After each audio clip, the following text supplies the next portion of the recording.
On this week's edition of New York Now, Governor Cuomo announces a new plan for the state's clusters of COVID-19.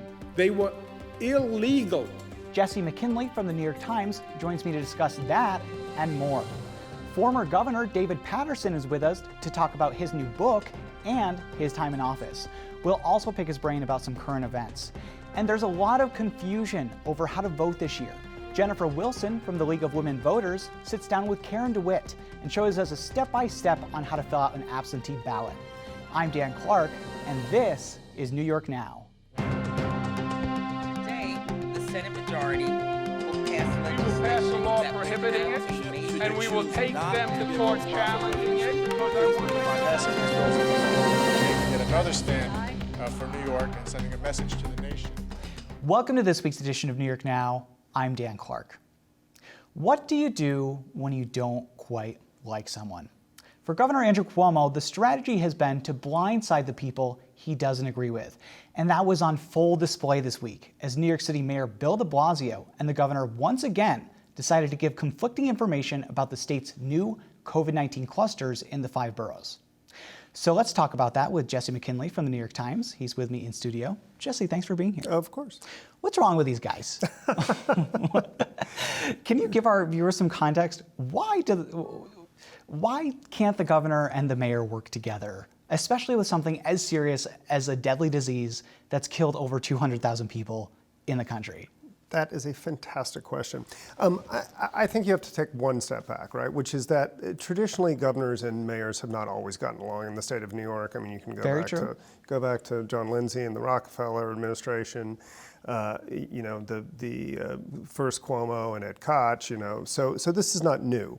However, the level of vitriol between these two men, between Bill de Blasio and Andrew Cuomo, has really hit a peak, and it has been going on for a long time. I mean, you can tick off a number of issues, whether it's the deer in the Bronx or more serious things like public housing, right? Where these two guys can't get along. And I think in this case, you had the mayor actually trying to do things to try to get the governor's attention. He kind of sprung this plan on the governor, and Andrew Cuomo does not like being surprised. No. So it was not then a surprise that the governor bashed back and said, no, this is my idea, we're going to do it my way. And thus the confusion that you talked about at the top. So let's talk about the news, the idea that actually is going into effect this week for these new COVID-19 clusters, just so our viewers can get the details. So there's 3 zones, they're red, yellow, orange, and it depends on where you are. So we have clusters in Brooklyn, obviously, specifically Borough Park. We have clusters in Broome County, and then we have clusters in Orange and Rockland County. So the idea behind them, and correct me if I'm wrong, is the red part is kind of the epicenter of the cluster. Mm-hmm. That's where things are going to be severely limited in terms of businesses, houses of worship, schools being closed. The orange is right outside of the cluster where the infection rate hasn't quite gone up, but they want to keep it kind of restricted. The warning zone, as they exactly, call it. the warning zone. The yellow zone is precautionary. Exactly, even outer of the orange. So think of a bullseye, basically.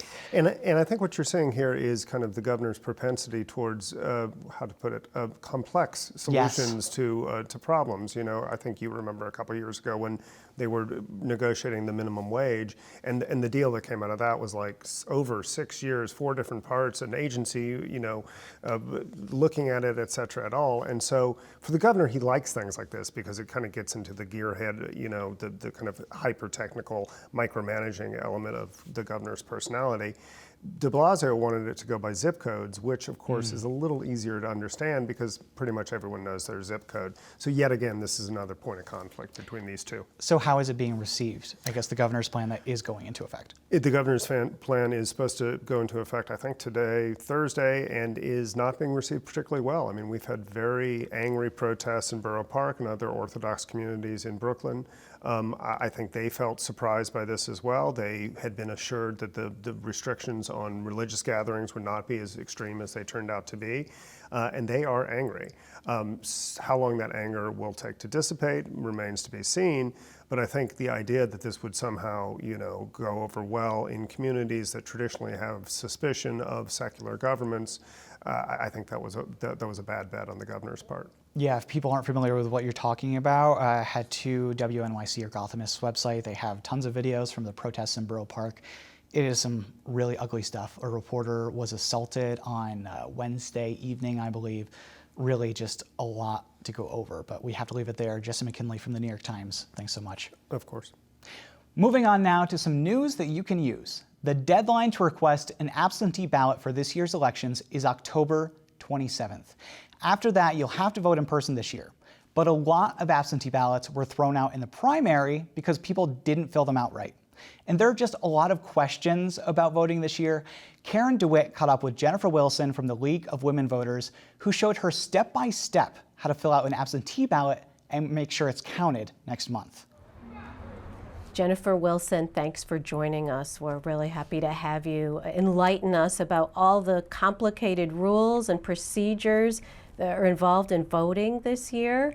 And I wanted to start first with absentee ballots. Now, anybody who wants one can get one, right? Because the rules have been changed because of COVID-19. Yes, and actually there's even more opportunity now to even apply for one. So anyone in New York State who wants one can get one, and they can apply in a multitude of ways. They can call their county board of elections to get it. They can go online to absenteevoting.elections.ny.gov and request one, or they can send in a paper application as well. And you guys have a couple of websites too, right? The League of Women Voters that kind of, I looked at them this morning for my homework, and they do clearly say the date. So there's a lot of dates to remember. Like, what is the best advice for people of how to remember when do I need to request it? When do I get it in? Like, what are some of the key things they should really keep in mind? Yeah, I mean, I think what all the groups been hammering home is the sooner you do everything, the better, and then you know you'll be in time for everything. But yes, there's a lot of deadlines coming up. October 9th is the deadline to register to vote. October 24th is the start of early voting. October 27th is the latest you can submit your request for an absentee ballot. And then, of course, November 3rd, Election Day, is also the latest you can submit that actual ballot. And it needs to be postmarked, November 3rd. Yes, either postmarked or delivered in person by November 3rd. So there's so many worries about mail-in balloting. The post office has slowed down. President Trump has said there might be mail-in voter fraud, though there isn't any evidence of that. We had the 100,000 ballots in Brooklyn that they had the wrong address on the inner envelope. I mean, should people be confident of absentee ballot voting? Yeah, I definitely think they should, and I totally get concerns around the mail, and even I have mailed things out to voters who were like, I never got the application you sent me. So it's a concern, but voters should know that they can drop off their ballot in person at any Election Day site or early voting site during the early voting period and on Election Day, and you can have someone drop it off for you. So if your friend or neighbor, family member is going there anyway, just ask them to drop it off for you if it's someone you trust. You think it's better to drop it off than mail it? I don't think it's better necessarily. We have concerns too over postage, because when we look at the ballot, it's a little bigger, the envelope that it comes in. Right. So I'm glad you brought that up. I mean, that's a question. If I just put a regular forever stamp on it, does it get there, or should I put two? It should get there. We're telling people if you got 2 stamps, put 2 stamps on it, because even though it might weigh an ounce or less, it's a big envelope, and so some post offices, depending on your county, may process that as needing more postage. Once the ballots do presumably get to where they're supposed to be, which is the county boards of elections and New York City boards of elections all over the state, can the staff there handle it? I remember the legislative hearing where the Board of Elections commissioners testified back in August, and they said it could be 10 times the volume that we're used to, and we don't know if we can handle it.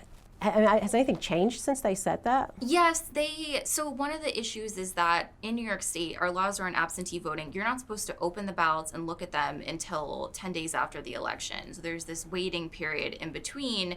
And in New York State, Governor Cuomo, he passed something he introduced an executive order to allow boards of elections to at least start looking at that inner envelope, at least start looking at people's signature, seeing if there's issues, seeing if ballots have to be sent back out if someone didn't seal that envelope right, and start to address those issues so we can hopefully get the count done faster. So that could be done before Election Day, that part of it. But they really can't look at them until 10 days after? Yeah, I can't off the top of my head remember if it's 7 or 10. I want to say it's actually 7, but not 10. But they can't do it But meeting. yeah, they can't do it. That's- You know what? I think it's the third, and plus 7 is 10, and that's why I'm thinking of 10. But yeah, there's a waiting time in between, and part of it is going through, because in New York State you are allowed, if you submit your absentee ballot, to also go vote in person, and they'll invalidate your absentee ballot and count your in-person vote. So they need that time to compare the poll books to what they actually got in the mail to go through and make sure nobody voted twice. Oh, right. So let's say you do want to go in person. There's early voting. This is the second year of it. How do people go about finding out where those poll sites are?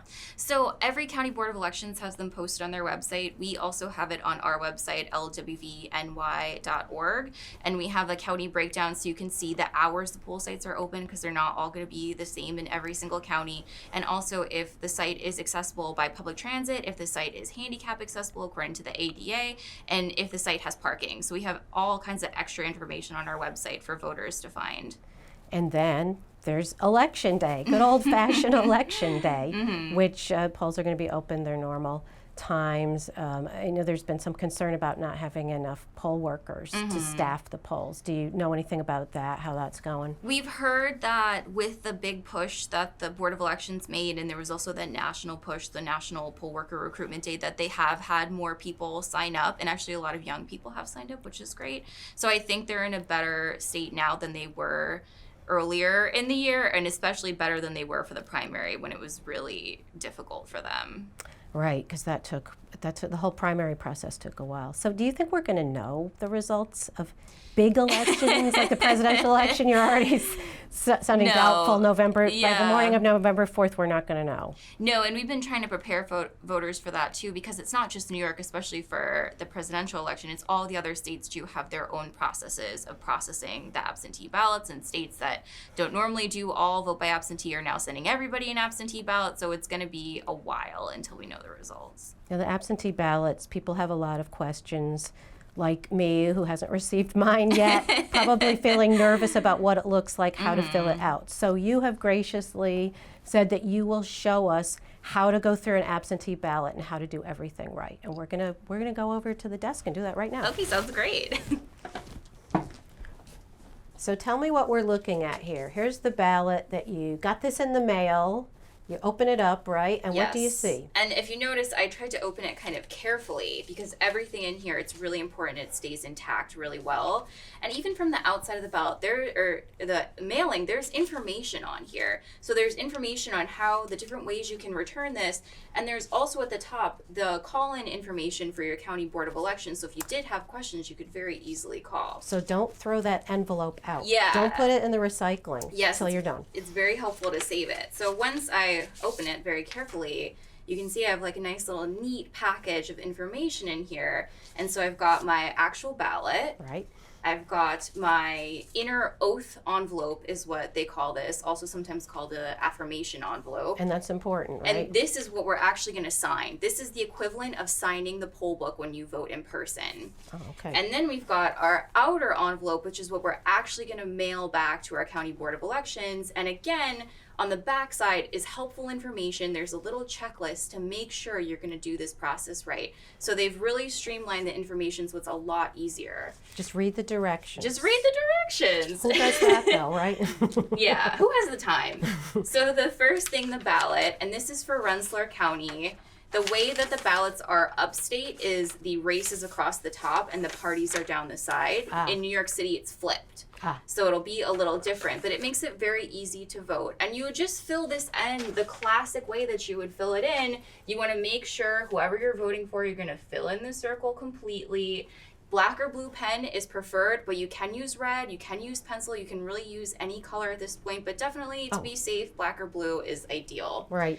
And you're just going to go across, make sure you check, vote for one or vote for two. If you have any state Supreme Court justices, you may be voting for multiple candidates, so just make sure you check how many options you have. And we also tell voters, if you don't want to vote for someone, a race, you don't have to. You can leave a race blank and they'll still count it. So I'm going to go ahead and fill this completely in. I'm not going to mark anywhere outside of the designated area unless I'm going to put a write-in candidate. Because what happens if you mark outside the designated area? With the new law that's in place, it won't matter if you mark, your ballot won't be invalidated, but just to be safe, just keep it clean as if you were voting in person. Just fill in the circles of the candidates you want. And don't mark outside of the area. Don't sign anywhere on here. You're only going to sign this affirmation envelope. Okay. So once we've finished filling it out, we will just fold it up and stick it in. And outside here is our affirmation statement. So this is basically saying that I'm me, I'm voting, this is my vote, count my vote. And you would sign here where it says signature or mark of voter. And you have to make sure you date as well. But only on the X. Only on the X. And Unless. date. And you have to put the date. Yes, and make sure that you do put the date as Okay. well.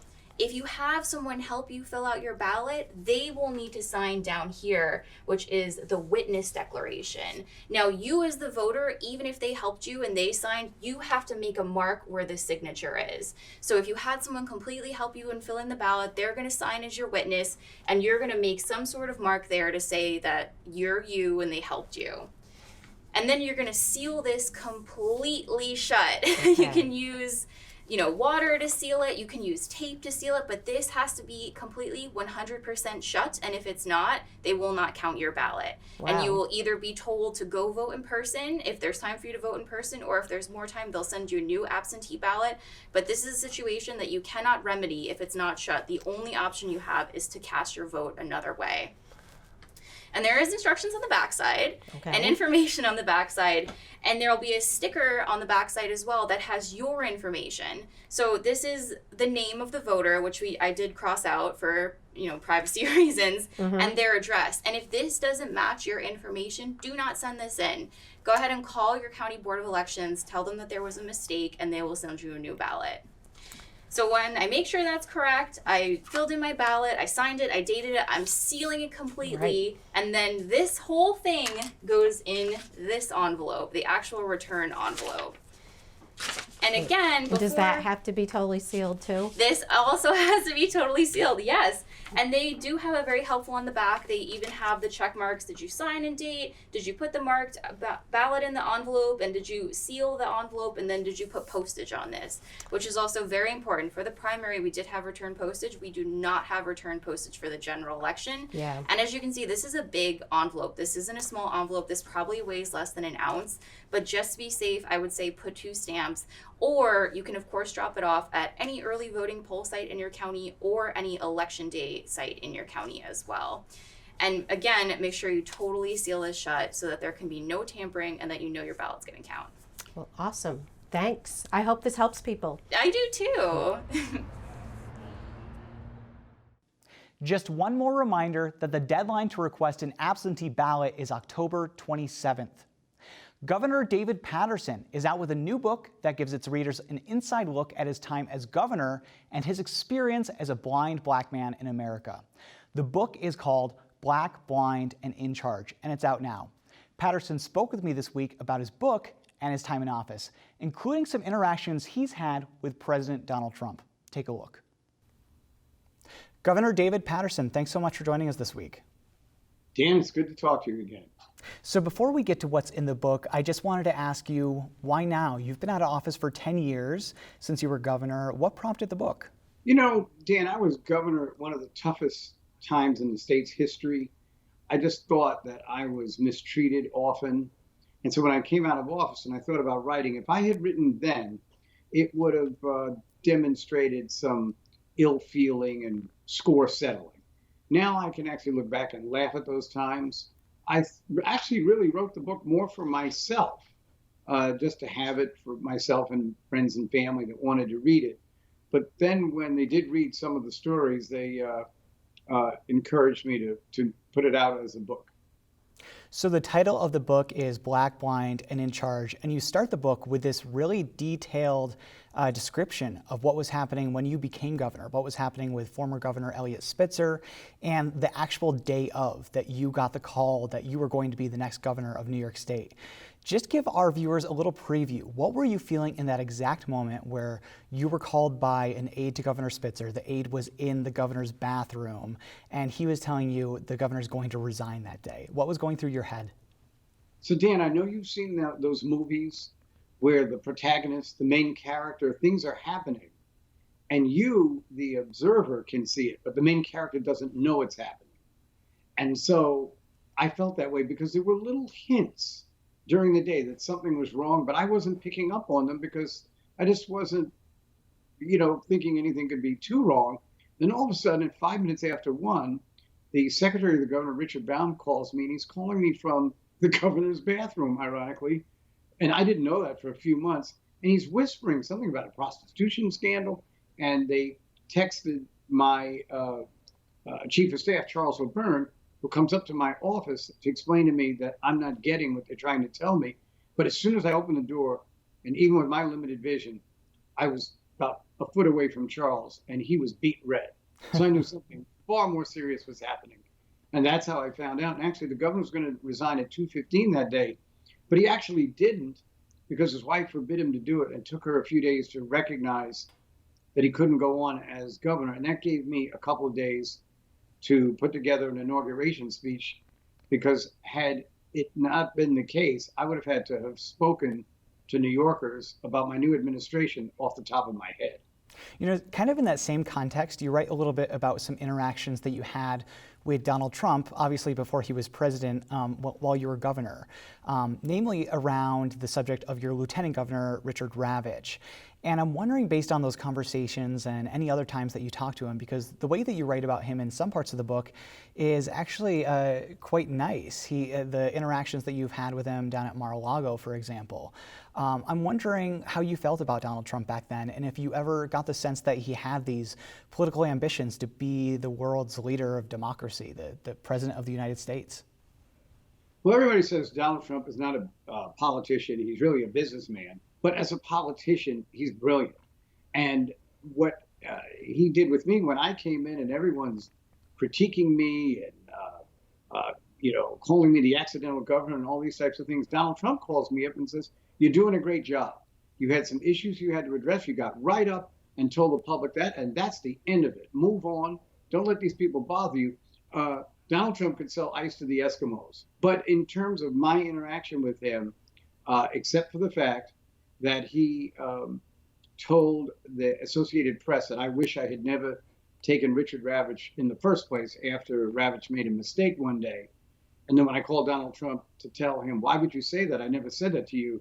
He said, "But it's the truth. It's the truth. Look me in the eye and tell me that it's not the truth." I said, "Donald, I can't look you in the eye. We're on the phone." In addition to that, I'm just going to give you the courtesy that you didn't give me. I'm going to make a public statement that Richard Ravitch is made a mistake. He's accounted for it, and I never said that I wish I hadn't taken it. Well, Donald Trump, who had been totally supportive of me for 2 years up to that point, winds up on the Sean Hannity show a few days later, and when asked about a question that has nothing to do with New York, goes, "And another problem is that New York governor. He has no guts. He doesn't know what he's doing. He's incompetent. They never should have taken him in the first place." Just along that same vein, 10 years later, we have Donald Trump versus Andrew Cuomo, who is obviously the current governor of the state. And like you said earlier, you did something that a lot of governors don't do in the state of New York, and that is cut the budget. You were facing this huge deficit in the middle of the Great Recession.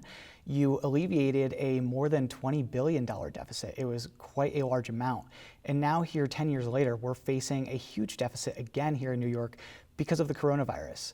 If you could speak to Andrew Cuomo, I know that you obviously could, but if you had some words of advice for him, what would you tell him about getting out of this mess? Well, I think that the governor has really handled this whole pandemic crisis brilliantly, and he's made some of the other leaders around this country look like they should never run for office in the first place. But he is going to have to tackle somewhere between a $15 to $20 billion deficit. Now, what's going to make Governor Cuomo's job harder than mine is that he'll be cutting places that have been vanquished anyway, like the healthcare industry, the education. So I think that he is the best person to be in that position at the same time. And I wouldn't even try to advise him, because this pandemic has created an economic crisis far beyond the one that I had to address years ago. Before I let you go, you end your book, and I won't give any spoilers, but you end your book by saying that at least one person had approached you in the past and urged you to run for mayor of New York City in 2017 and 2021. And then you end the book with the words, "the end," with a question mark. And I'm wondering, you have this book coming out. Do you see yourself going back into politics? What's next for you? I don't, but when I first got into politics, I never saw myself getting into politics. And I wouldn't totally rule out anything, but what I would say is what I really would rather be is that leadership that comes after you served, where those who are in office, who face tough situations, that you can use your history and experience to remind them of what they might want to pay attention to as they move forward. And that's partly why I wrote the book as well. Yeah, and you can find some of that history and experience in your book, of course. Governor David Paterson, thanks so much for joining us here on New York Now this week. Well, thank you, Dan. It's good to see you again. And some more news in state politics this week. Former Senate Majority Leader Joseph Bruno has died at 91 after a battle with cancer. We have a look back at his life over on our website at nynow.org. That's where you'll also find more news from the week, but we'll leave it there for right now. Thanks for watching this week's New York Now. Have a great week and be well.